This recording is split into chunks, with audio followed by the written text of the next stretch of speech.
Assalamualaikum warahmatullahi wabarakatuh. Selamat pagi anak-anak.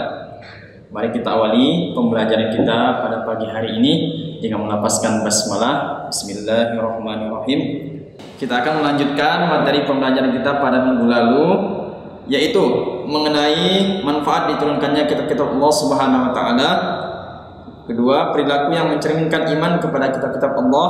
Yang ketiga, mendemonstrasikan perilaku yang mencerminkan iman kepada kitab-kitab Allah. Yang keempat, hikmah iman kepada kitab-kitab Allah Subhanahu wa taala. Baik anak-anak, sebelum kita mulai, harapan Bapak, mari kita simak video pembelajaran berikut ini dengan sungguh-sungguh agar apa yang kita peroleh nantinya dapat dimengerti dengan mudah. Baik anak-anak, berikut akan kita bahas kelanjutan materi kita pada minggu lalu. Nah, yang pertama, manfaat diturunkannya kitab-kitab Allah Subhanahu wa taala. Seperti kita ketahui bahwa segala penciptaan Allah Subhanahu wa taala di muka bumi ini sudah pasti memiliki manfaat, termasuk penciptaan kitab-kitab Allah Subhanahu wa taala. Terlebih-lebih kemanfaatan itu dirasakan oleh kita sendiri. Manusia diberikan akal pikir yang mampu membedakan mana yang benar dan mana yang salah. Namun pada prakteknya justru malah sebaliknya, justru manusia banyak yang tidak mampu membedakannya.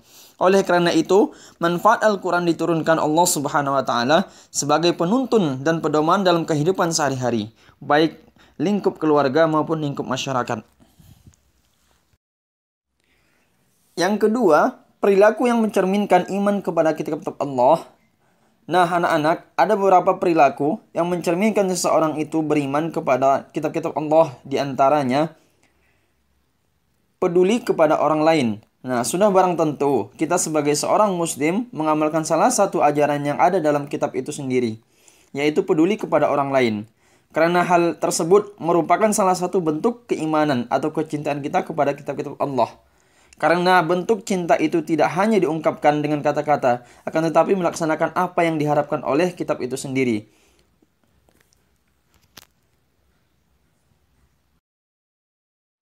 Yang kedua, saling menasihati. Nah, seperti Bapak sampaikan sebelumnya, isi dari kitab khususnya Al-Quran yang menjadi pedoman kita sebagai umat muslim tidak hanya berupa berkaitan dengan hukum-hukum syariat. Namun isi dari kandungannya ada juga yang berupa perintah untuk mengajak atau menasihati dalam kebaikan. Sebagaimana firman Allah Subhanahu wa taala dalam Quran surah Al-Asr ayat 1-3 yang artinya, demi masa sungguh manusia berada dalam kerugian, kecuali orang-orang yang beriman dan mengerjakan amal soleh, serta saling menasihati untuk kebenaran dan saling menasihati untuk kesabaran. Maka sudah selayaknya kita yang mengaku sebagai seorang yang beriman kepada kitab-kitab Allah Subhanahu wa taala untuk melaksanakan perintah tersebut. Kemudian, selanjutnya apa saja yang harus kita tampakkan sebagai seorang yang mengaku beriman kepada kitab-kitab Allah? Setelah kita meyakini dan beriman kepada kitab-kitab Allah, terutama Al-Quran, maka kita harus mempunyai perilaku sebagai berikut.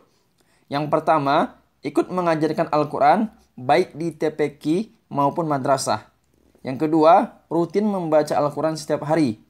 Yang ketiga, semakin banyak melakukan amalan-amalan ibadah baik mahdhah maupun ghairu mahdhah. Yang keempat, semakin banyak memohon ampun kepada Allah Subhanahu wa taala. Yang kelima, semakin banyak melakukan kegiatan dakwah menyebarkan ajaran Islam. Dan yang terakhir, bangga mempunyai kitab pedoman yang menjadi rujukan semua ilmu pengetahuan dan ilmu teknologi serta terjaga keasliannya. Baik anak-anak, pembahasan kita yang terakhir yaitu hikmah iman kepada kitab-kitab Allah Subhanahu wa taala. Perlu kita ketahui bahwa Allah Subhanahu wa taala menciptakan segala sesuatu yang ada di dunia ini tidak dengan sia-sia. Pasti semua untuk kepentingan dan kebutuhan manusia.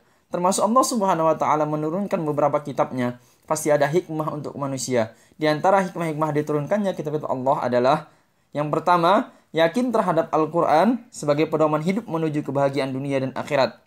Yang kedua, meyakini dan mempercayai adanya kitab-kitab yang diturunkan oleh Allah Subhanahu wa taala sebelum Al-Quran. Sebagaimana dijelaskan di dalam Al-Quran, sehingga kita semakin yakin bahwa Al-Quran sebagai kitab yang sempurna. Yang ketiga, bangga sebagai seorang muslim karena mempunyai kitab yang mudah dipahami, tidak hanya oleh kaum itu, tetapi juga semua umat manusia, sehingga menimbulkan perasaan kagum dan takjub terhadap makna kandungan Al-Quran. Dan yang terakhir, memberikan kemanfaatan dalam menjalankan ajaran agama Islam. Karena yakin bahwa Al-Quran adalah firman Allah dan mukjizat terbesar yang diberikan kepada Nabi Muhammad SAW. Sebagai bukti kerasulannya sampai akhir zaman tetap terjaga keasliannya. Sekian pembelajaran kita pada hari ini. Jika ada hal yang ingin ditanyakan, silahkan tanyakan di kolom komentar atau bisa langsung via WhatsApp. Baik anak-anak, mari kita akhiri pembelajaran hari ini dengan melafazkan hamdalah. Alhamdulillahirabbil alamin. Assalamualaikum warahmatullahi wabarakatuh.